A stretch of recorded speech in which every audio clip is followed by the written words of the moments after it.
Thanks, Michelle. Well, welcome to today's webinar on higher interest rates and their seesaw effect on wealth transfer strategies. We're very excited to share this information with you and to introduce you to our speaker.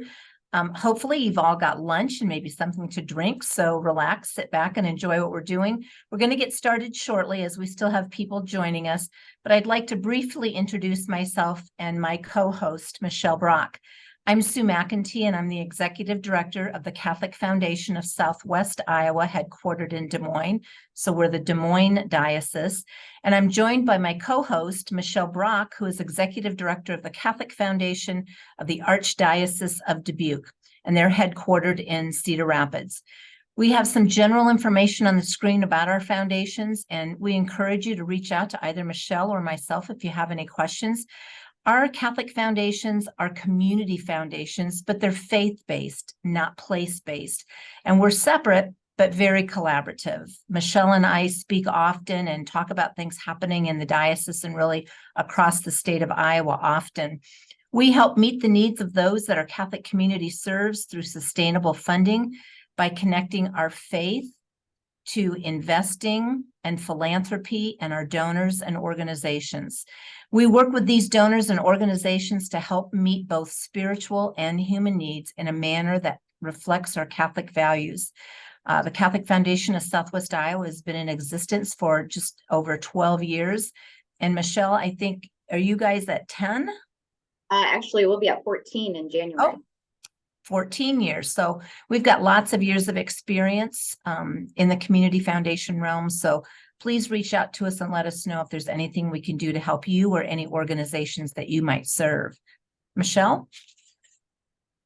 Thank you, Sue. And now on to the webinar.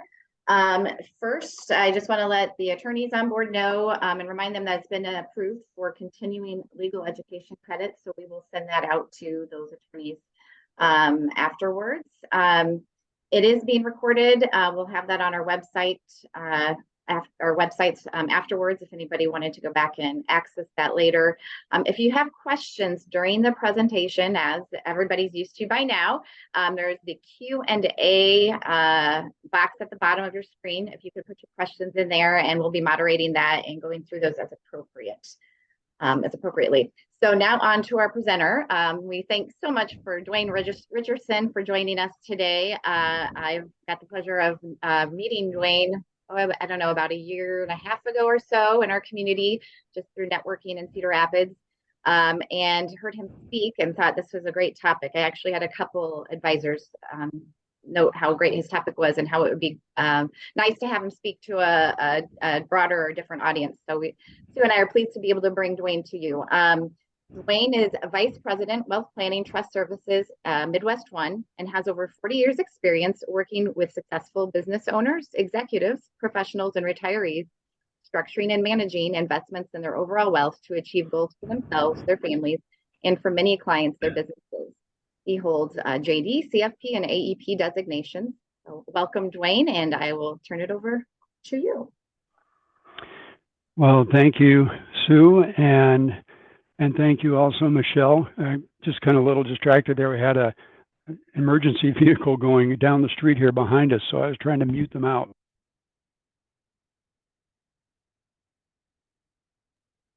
Oh, Duane, we just lost you. Yeah, I'm going to share my screen with the group, and give me a second here while we do this and then get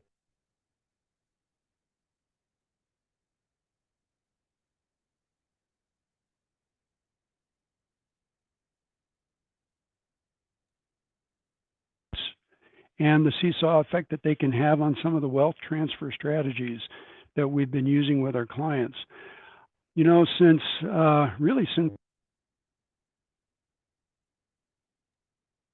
Duane, right, microphone keeps cutting in and out, so I'm not sure if there's air there or if it's in your head. Okay, sorry about that. That's okay. It wasn't doing that earlier. Technology. No. We'll keep trying. All right, we'll keep going. So yeah, we've had steady interest rate.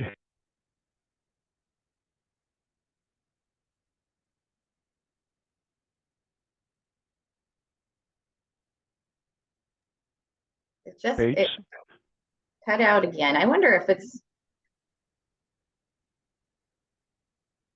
a wire on your end. Don't know.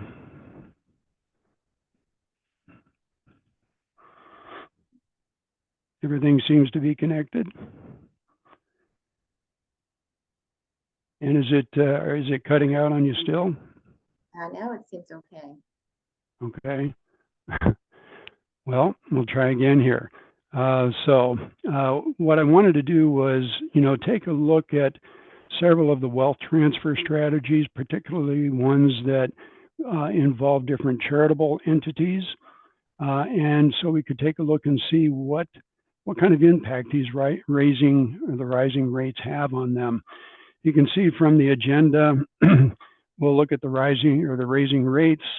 Also, that's complicated by the 2025 tax cliff when Tax Cut and Jobs Act expires at the end of 2025.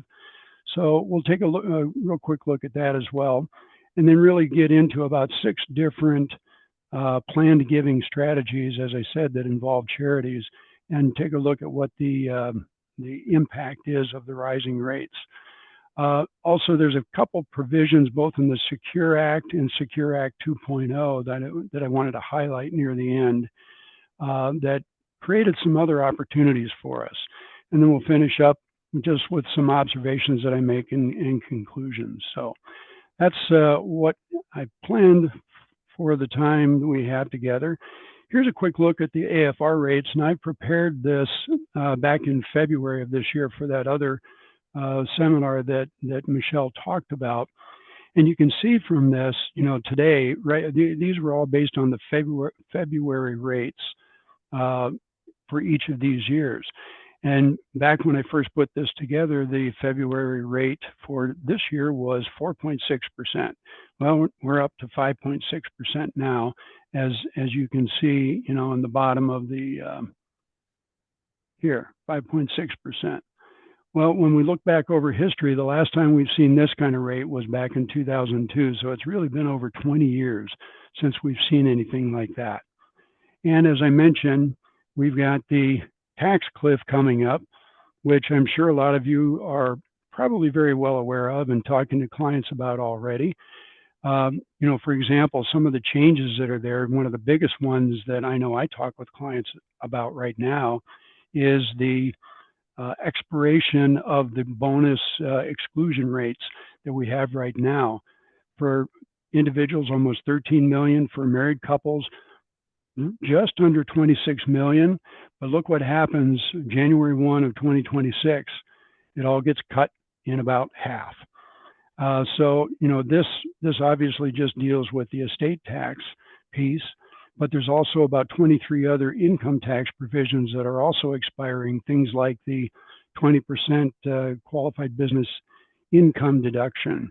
We're going back to the old top tax bracket of 39.6 instead of 37. AMT exemptions are going to be cut. Child tax credits are also reduced, and standard deductions are also going back down.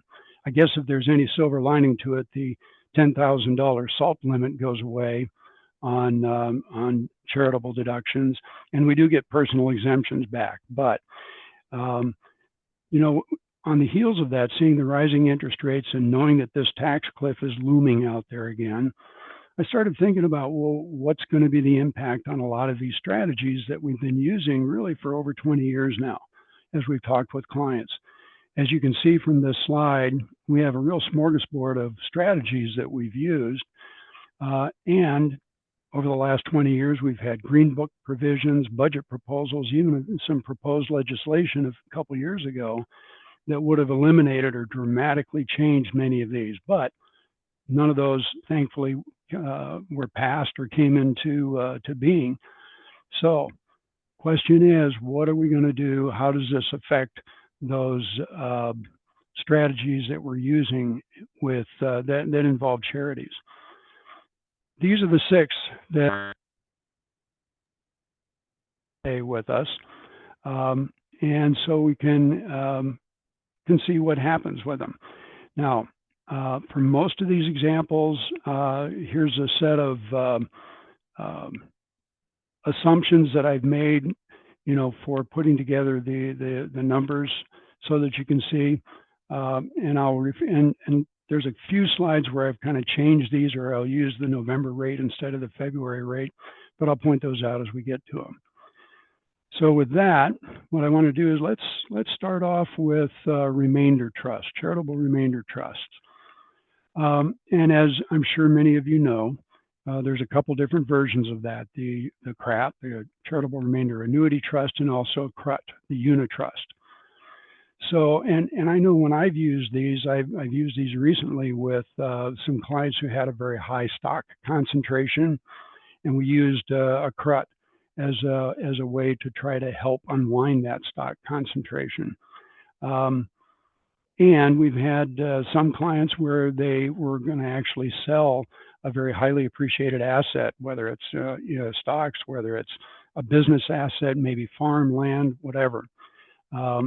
And we've used the CRUT and CRAT, or the Remainder Trust, in conjunction with the sale to try to reduce not only the current income tax bite, but spread the bite over a large part of that asset sale over a number of years.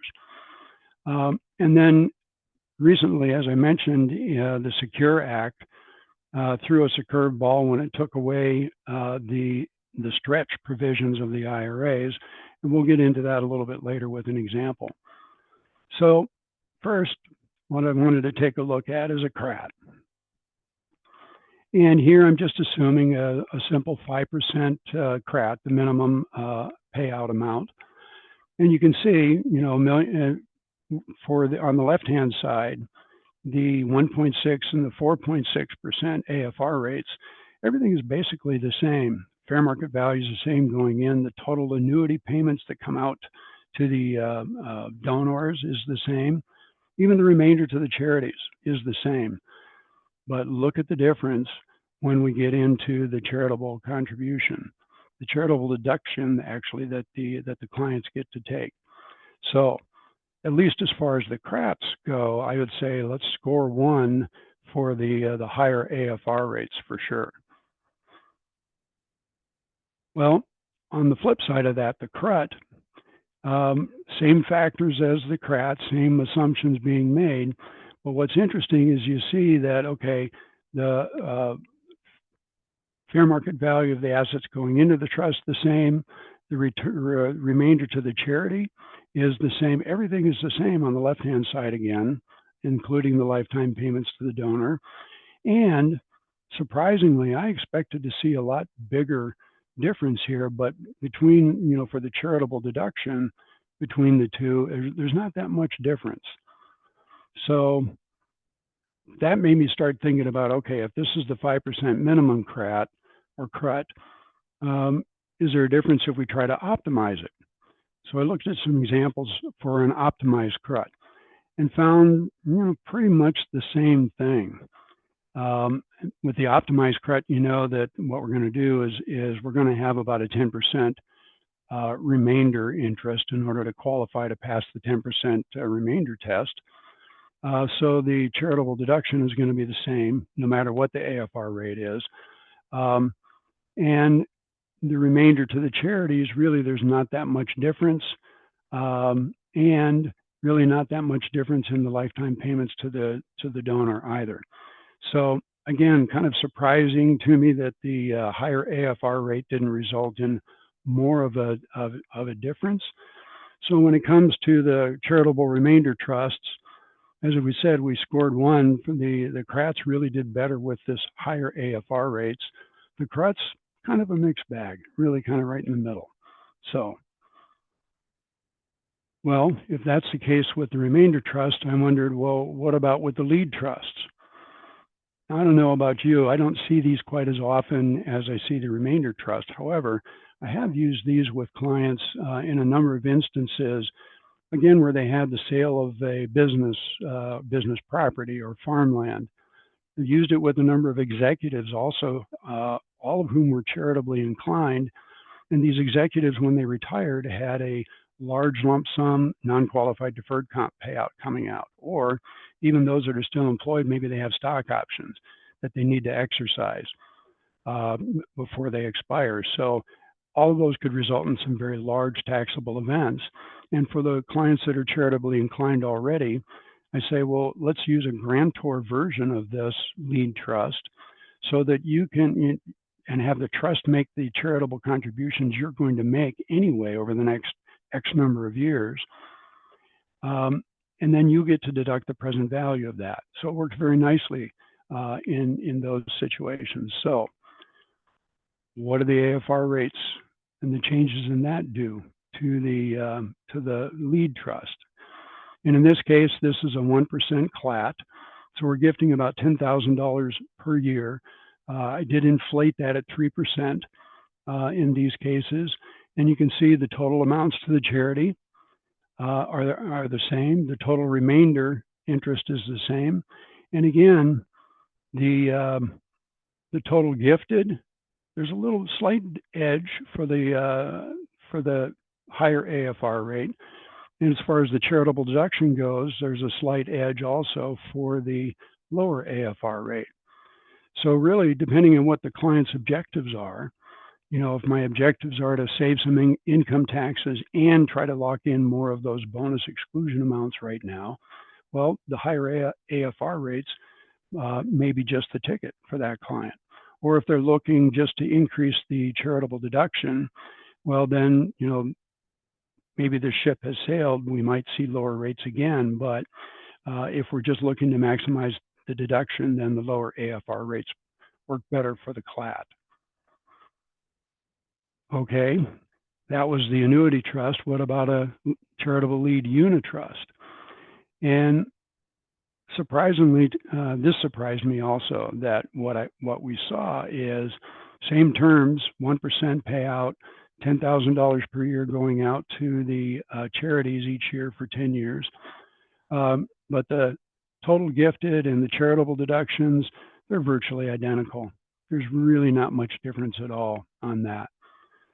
So as I was thinking about these and scoring them, I think the charitable lead trusts, again, a slight edge to the lower AFR rates, but really not quite as much as I was expecting. Well, next, I wanted to take a look at some charitable gift annuities. This is, and I want to get to this in just a moment, to talk about one of the changes that the Secure Act 2.0 gave us with respect to charitable gift annuities. But I thought, okay, let's start just with the charitable gift annuity, the standard one, and see, well, how is that affected by the change in the AFR rates?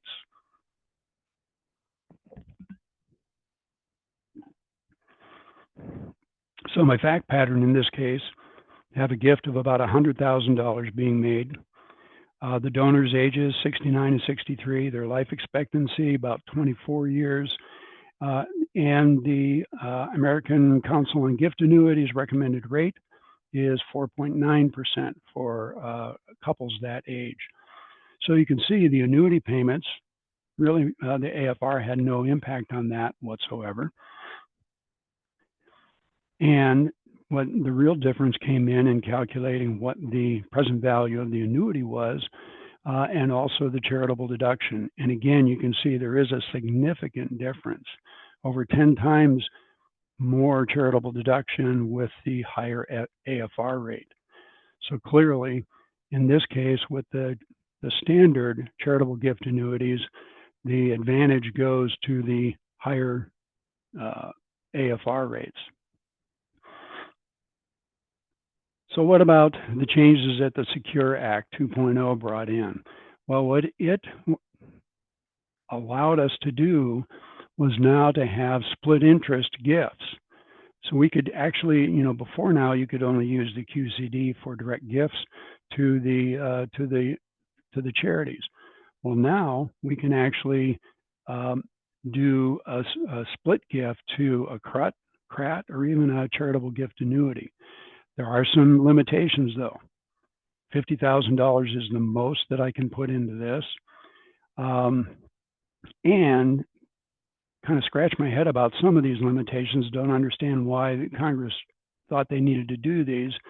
But that $50,000 limit is one. The other, the split interest, the only asset that can be in those split interest entities can be the QCD assets.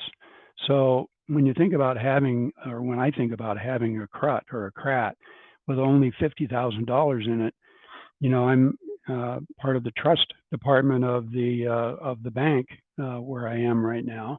And when we start hitting those levels, that's when we start thinking and the wheels start turning about, okay, it's probably about time to wrap up this trust.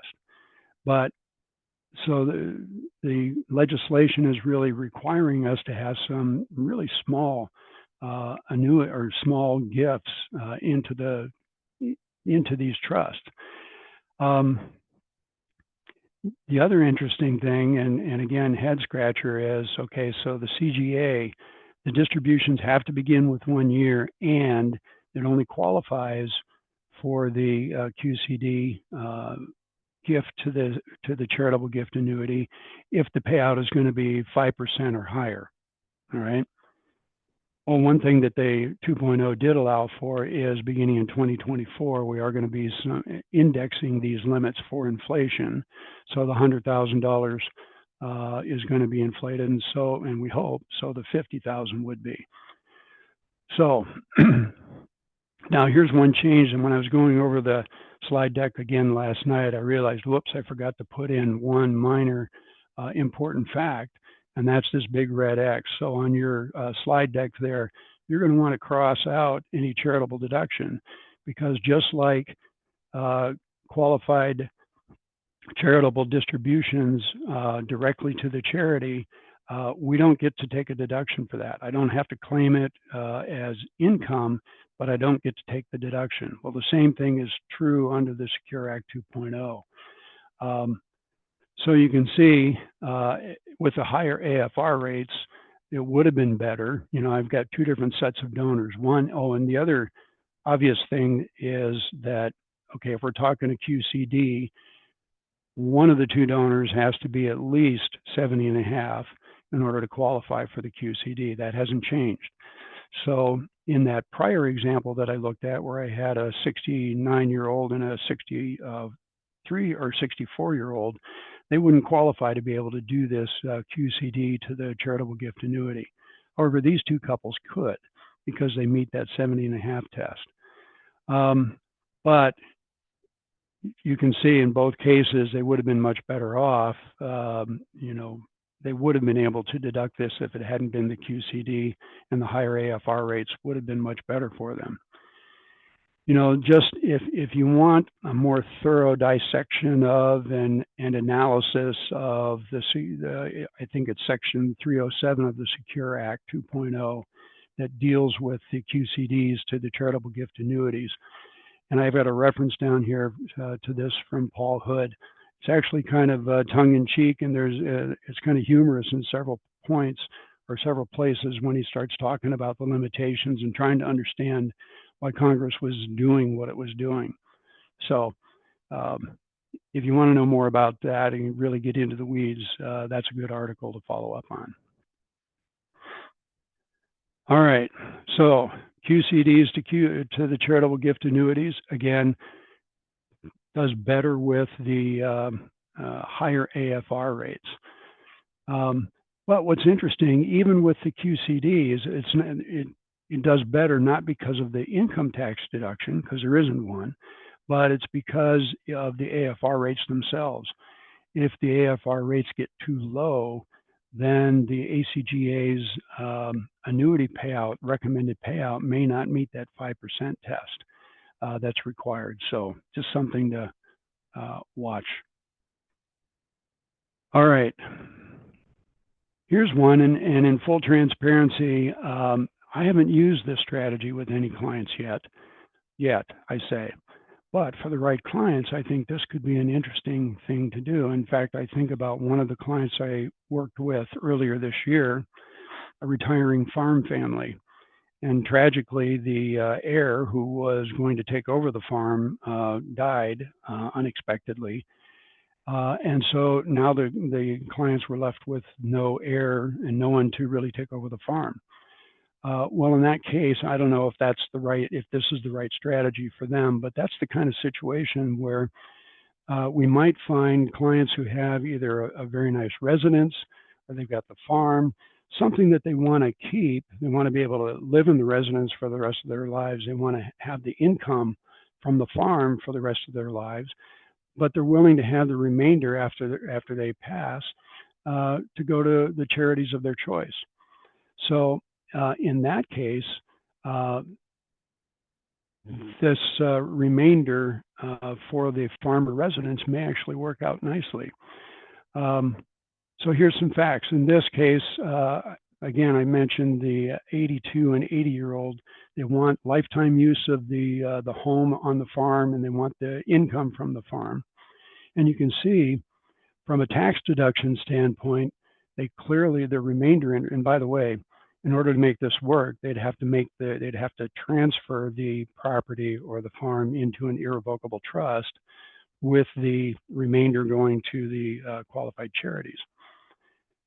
Under the lower AFR rates, they would have a much larger income tax deduction up front that they could maybe pair with, in the case of the clients I was talking about, as they were winding up the farm operation, they sold all of the equipment in the springtime this year, or right before planting time started. They sold all of the equipment, had about a $700,000 gain, all of which was recaptured as ordinary income because all of the equipment had been fully depreciated. So they could have used, if they had done something like this, they could have used a deduction like you see here to maybe offset that gain on the sale of the equipment. Even at the lower the lower deduction amount during the at 5.6% AFR, what I'm showing here on the right is just some of the estimated income tax deductions. So maybe they didn't have sufficient AGI to be able to deduct the full $551,000 if they had done this year. But as you, I'm sure, know, we get to carry the deductions forward for this year plus 5 more years. So in their case, they were able to actually, in this hypothetical, they were able to actually use up all of that deduction over time. But the tax deduction clearly is better with the lower AFR rate. That's still not an insubstantial amount, though, at the higher AFR. So as far as remainders to charities go, yeah, I would say I'd chalk that one up. Advantage goes to the lower AFR rates. But again, not something to totally take off the plate or not consider. Okay, another change that the Secure Act in 2019 brought us was they eliminated the stretch provision for a lot of designated beneficiaries. The exception is 5 eligible designated beneficiaries. We're not going to get into all the details and definitions of that today, but in order to get the stretch provisions, you had to be one of those 5. The alternative is, if you're still a designated beneficiary, well, then you're going to have basically, you have to drain the IRA or the Roth by the end of the 10th year after the date of death of the owner. So put together an example and said, okay, what many clients, or what many of the advisors that I work with started questioning and wondering is, well, gee, could we use some charitable remainder trusts or something like that to replace or to mimic that stretch provision, since we don't have it for the designated beneficiaries. So in the following example, let's say we have a mother's gross estate is around $15 million. We're going to assume that she dies this year, and she's after her required beginning date. Now, as the proposed regs told us earlier this year, end of last year, I don't remember when they came out, but what we thought son would be able to do is wait until the end of the 10th year to totally drain the IRA out. But that wasn't the case that we learned from the proposed regs. If the client dies, if the owner dies after the required beginning date, then the beneficiary is going to have to continue taking it out as fast as mom or dad or the owner did, and it has to be totally drained by the end of that 10th year. So not quite the result that we were expecting. So that really put some fuel and impetus behind looking at using CRTs as a possible replacement. So what we did in this case is we've got a 60-year-old son. Mom has a $2 million IRA. I assumed it's growing at about 6%. We're going to put it into a lifetime CRAT with son as the beneficiary. And we were going to do an optimized CRAT so we could get more out to the son. But, you know, mom planned to, in this case, leave a large remainder to her parish foundation anyway. So what we're able to do with this, using the CRATs, is, and you can see, and at both the 1.6 or the 5.6% rate, really I guess it depends on who your client is, what your perspective is on this, which one is better. Well, if the son is my client, I like that 5.6% rate much better. Total distribution to him, including the total plan value that this software uses. And by the way, I skipped over that earlier. I'm using for these calculations Brentmark, a version of the Lineberg number cruncher that Brentmark distributes. So as part of their calculations, those total distributions to son included the benefits of the estate tax savings and the after-tax distributions to the son, assuming there's a 6% portfolio that the distributions were going into. So what the son, the total distributions, total plan value, this includes all of the other pieces. Clearly, with the higher AFR, we're a little bit better, a lot better than with the low AFR. Now, if my client is the parish foundation, though, I kind of like the low AFR rates a little bit better, right?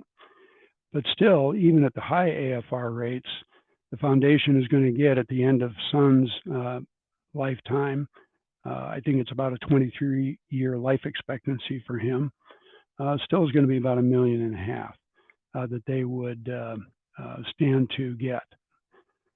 So how do we score that?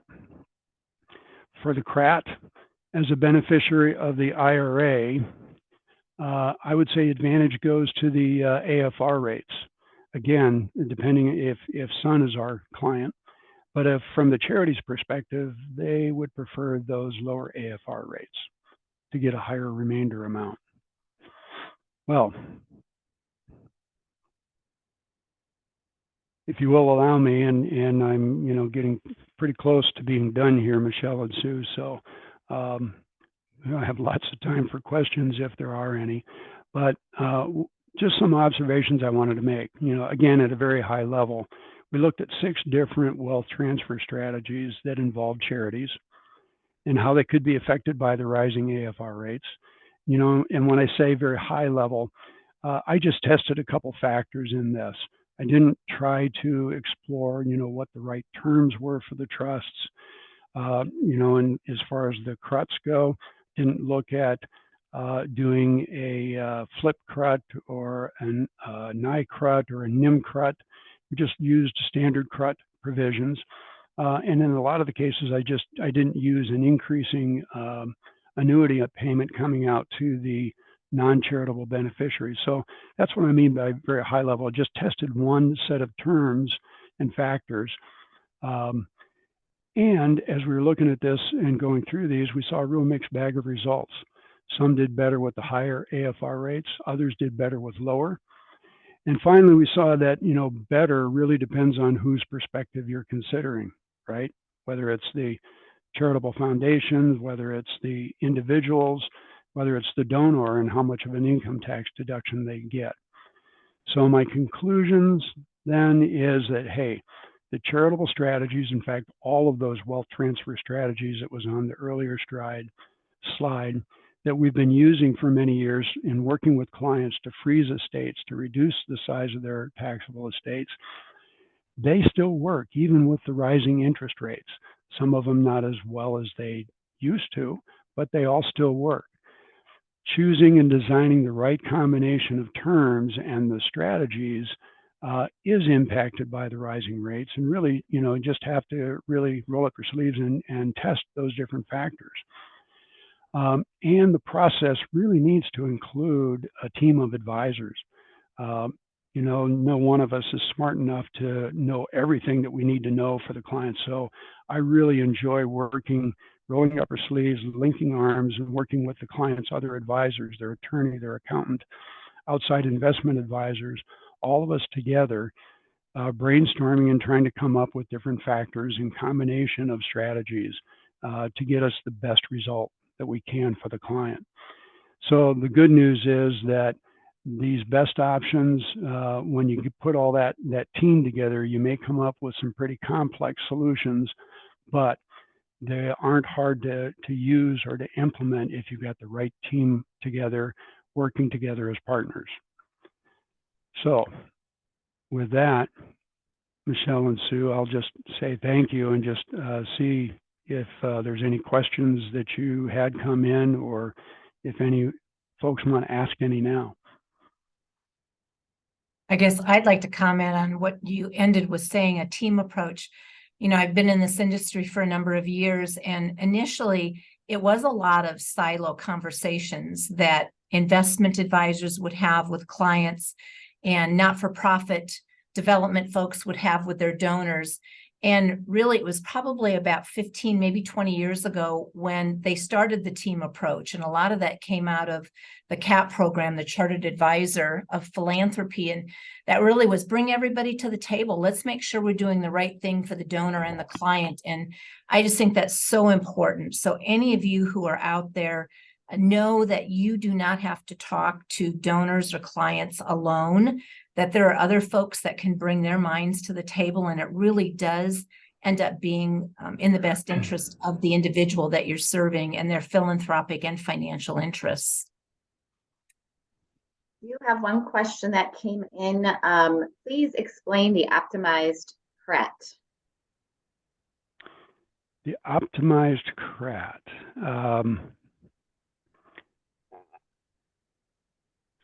Let me get back to this.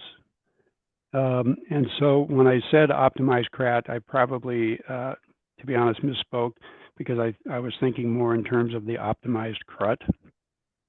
With the CRAT, as you know, we have to pick a percent or a dollar amount that's going to be distributed to the client each year. And we test that at the beginning right up front to see if it passes the test, if there's enough remainder interest left for the charitable designees at the end. And if it passes, then great, you're good to go. We can increase the rates that are being paid out to the non-charitable beneficiary, but we have to test it then. So I don't know if that is a sufficient answer or if that helps. Well, hopefully if they have one explanation, they can put them more in the Q&A and ask for more details there. And we have another one that has popped in here. Oh, well, thank you. So it must have answered their question. Thank you, Duane. Appreciate that. Yeah, I would echo what Sue said. I had an advisor that just we were in some correspondence yesterday regarding trying to find the best solution for one of his clients, and I appreciated the back and forth that we had. As gift planners at charitable foundations, we also appreciate to be involved in that table, especially when it comes to beneficiary, the designations that they put on any types of gifts they have.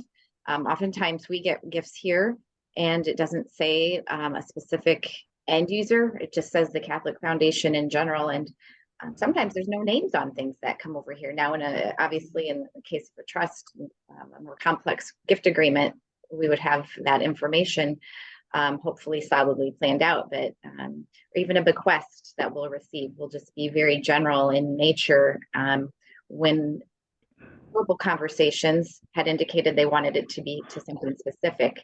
And so we're always here and happy to help work with the advisors on which particular fund or future fund, if they want to set up a fund with that gift down the road, how to make sure those that nomenclature is reflected accurately. So we can make sure we honor the donor exactly how they would like to. Question, just are the PowerPoint slides available on the website? We will be adding that as well as this live or this recording to our website. So you can look for that later, and we'll send out that information after the webinar is over as well. A key I'm to some of the curious. difference that Michelle and I bring to the table through our foundations is that connection of our faith. And so that's a really big component of what we do. So at the Catholic Foundation of Southwest Iowa, 98% of our portfolios have been screened for Catholic values investing. And, you know, we really try to get that as close to 100% as we can in everything that we do. And that is something that is a specialty that we both can bring to the table. So if you're working with clients who are of the Catholic faith, know that you have some options to help them connect their faith to their philanthropy and their investing options, if that's something you'd like to do. I would add, we both offer donor advised funds and have very competitive fees for those as well, if they're exploring that particular option. Yeah. I'm curious, Sue and Michelle, have you seen an uptick in interest around charitable gift annuities with the interest rates coming up the way they have? You know, interestingly enough, I maybe very so slightly. I've certainly promoted them a tad bit more with the higher rates. I've done a few more types of promotions around that, but I haven't seen a significant uptick in that at this point, surprisingly. No, and maybe I would agree with what Michelle said. The area that we're seeing an uptick is as of July, we started offering a money market fund for some of our parishes and schools and other organizations that we serve. And at 5.26%, if they've got money sitting in a checking account or a passbook savings account, it really is a smart time to move those over into a money market for even a short time. And they're very accessible. Put it in today, take it out tomorrow if you want. But a really good way to garner a little extra interest income right now if you've got some funds sitting back for something.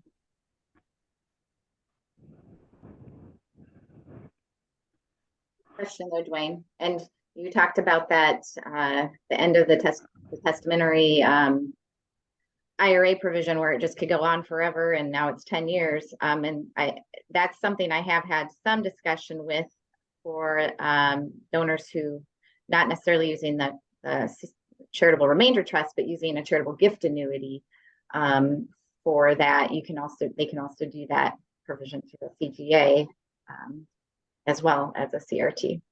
Right.